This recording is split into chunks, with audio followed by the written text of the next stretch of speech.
Ini antara 10 tips daripada pakar kewangan.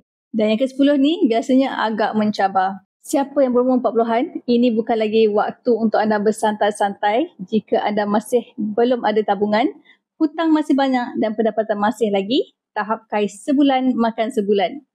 Anda wajib belajar ilmu kewangan secepat mungkin dan perbaiki kewangan dengan segera.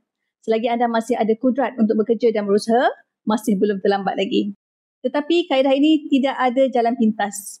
Buat perkara yang betul dari sekarang dan dalam masa 5 hingga 10 tahun akan datang, kewangan anda akan berubah.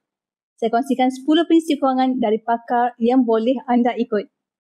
Yang pertama, disiplinkan diri menabung sekurang-kurangnya 10% daripada pendapatan setiap bulan. Yang kedua, simpan dulu, belanja selebihnya. Jangan tunggu duit lebih baru mahu menabung. Yang ketiga, sentiasa hidup di bawah kemampuan. Bukannya ikut kemampuan, apatah lagi ikut kemahuan. Yang keempat, berpada-pada dengan hutang. Jangan sesekali berhutang kecuali pada perkara yang benar-benar jadi keperluan mendesak. Yang kelima, jika perlu membeli sesuatu dan perlu bayar secara ansuran, bermakna anda masih belum mampu. Menabung dahulu, apabila cukup duit baru beli.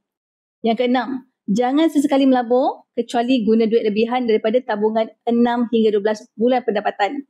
Selagi belum cukup tabungan, fokus tambah tabungan terlebih dahulu.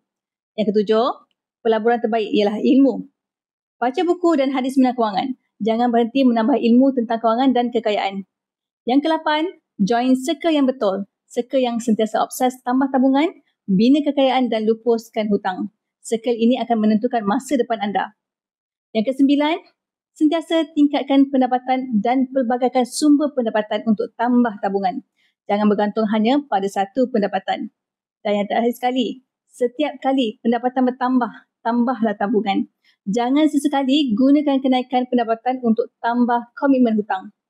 Semoga perkongsian saya bermanfaat dan boleh follow saya untuk info lanjut tentang emas.